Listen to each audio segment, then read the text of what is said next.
Today we have got an easy 20-minute run. It's the day after our long run, so not here to break any records.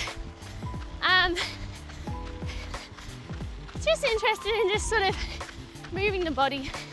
We missed the 20-minute run on a post-long run last week because of my hip, so it feels like a win that we're out here today, going for a cruisey run. Really, this is just flushing out the long run, getting some miles in, but going easy on an easy day. So it's a smell the roses run, just here to enjoy it.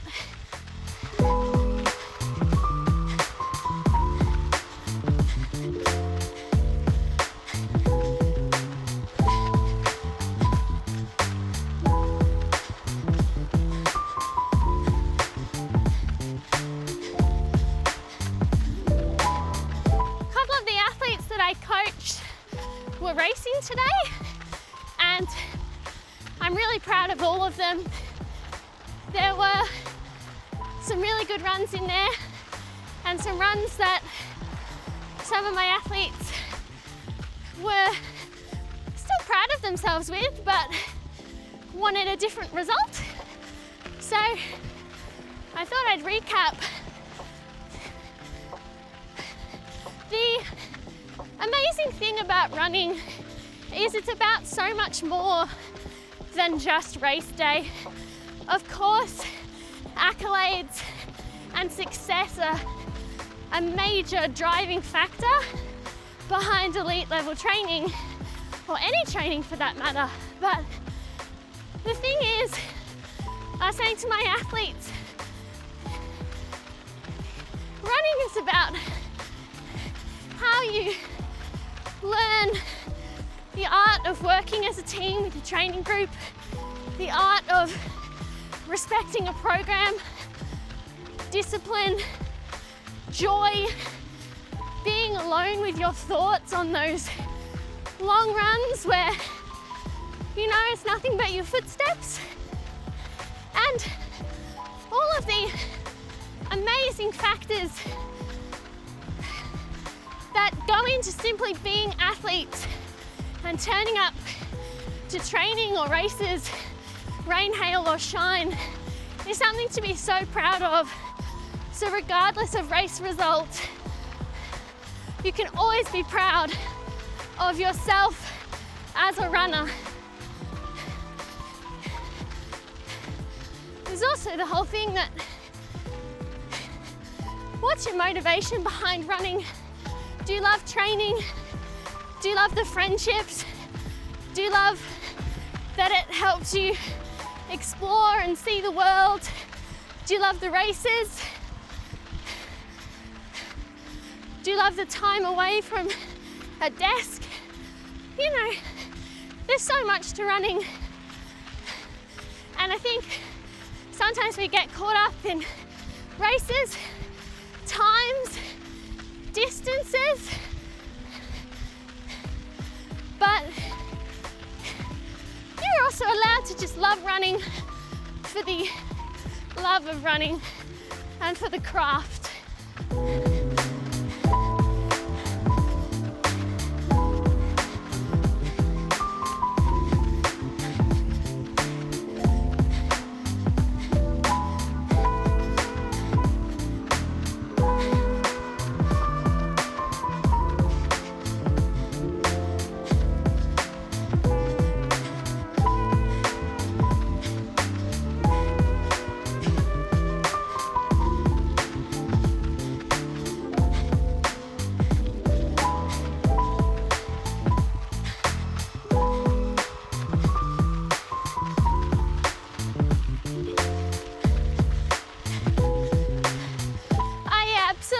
Love the feeling of performing well on race day, but equally I love the routine and the friendships and the structure that run gives my life, or that running gives my life.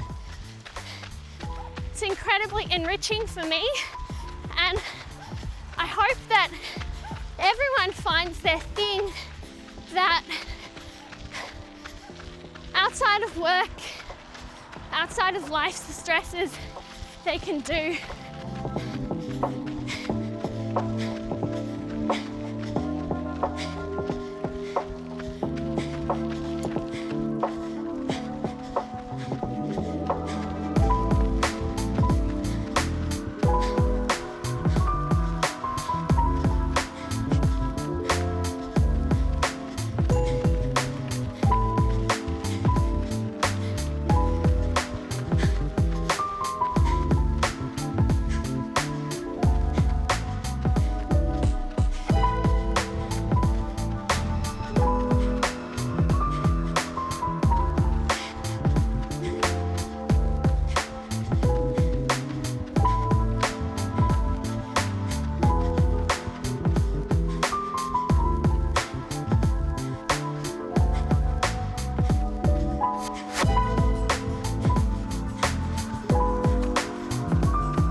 Away from the sport with injury were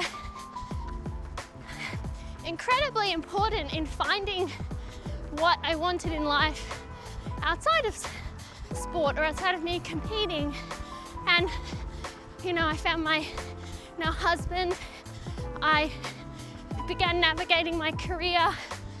We got a dog, and I really found joy in my life, something that I found to be wonderful for me, both outside and within my own personal competitive endeavors, is coaching. It's a true art form, but it's kept me engaged in the sport, but it's really enabled me to help younger athletes in their approach to training, their approach to performance, and also their approach to themselves. I'm proud of my athletes no matter what race results unfold, because I think when you have young people out there, rain, hail or shine, turning up to training, supporting their friends, pushing themselves in a pursuit which is hard.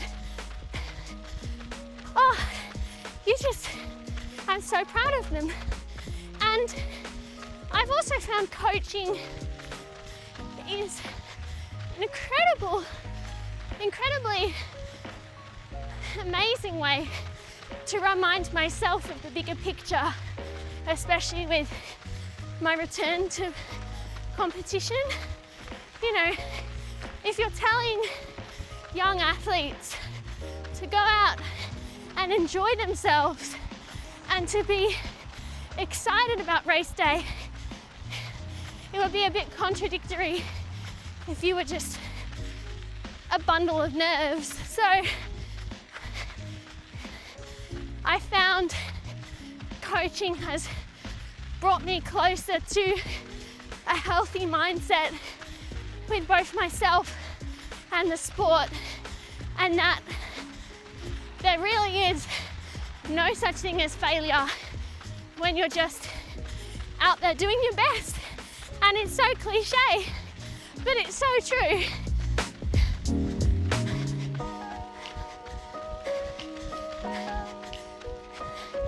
The last track season, I lined up for a couple of 1500 meter races, and even at the best of times, 1500 was not my event. And lining up in, the shape that I was in, even now in the form I currently am in, was and is incredibly humbling. Nowhere near the times I used to run, but it feels hard. And half the time I'm not even sure of the names on the start list, because they're different to the names I used to race, and they're younger, And 5 years out of the sport is a whole generation. So, I don't know, I think what I'm trying to say is you're allowed to be humbled in the sport, and ultimately it's much better to show up, give it a crack, and get to the end of the race and be like, oh my gosh, that was really hard and I feel really sick, than not show up at all because you're afraid of what other people might think. Because one thing I've learned is that one thing I've learned is that a lot of people are interested in what they're doing. They don't spend too much time thinking about what you're doing.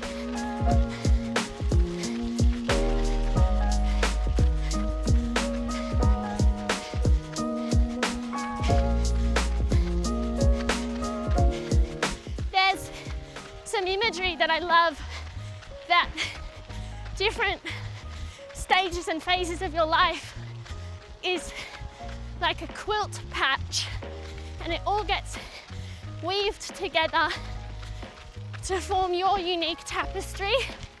I love that because, you know, in isolation, a square of quilt, you know, you're like, oh my gosh, you just focus on that square.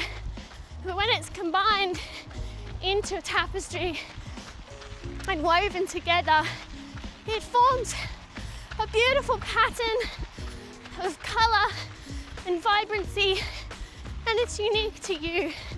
So whenever I was panicked, I'd just be like, this is just one of my squares of my entire tapestry, and my tapestry is going to be beautiful because it's my life, just like everyone's will be beautiful. My easy runs are just my time to think about everything, what's happened in the day, what's happened with work, how my athletes are going, whether I need to change anything, pivot, whether things stay the same, unpacking a load of thoughts and organising them and parking some and gonna look at them later, or working stuff out. I love it. All right, we got a turn. I hope you enjoyed this easy run with me and all of my thoughts and musings, and I will see you for some training sessions and beautiful runs throughout the remainder of the week. See you later. Happy running.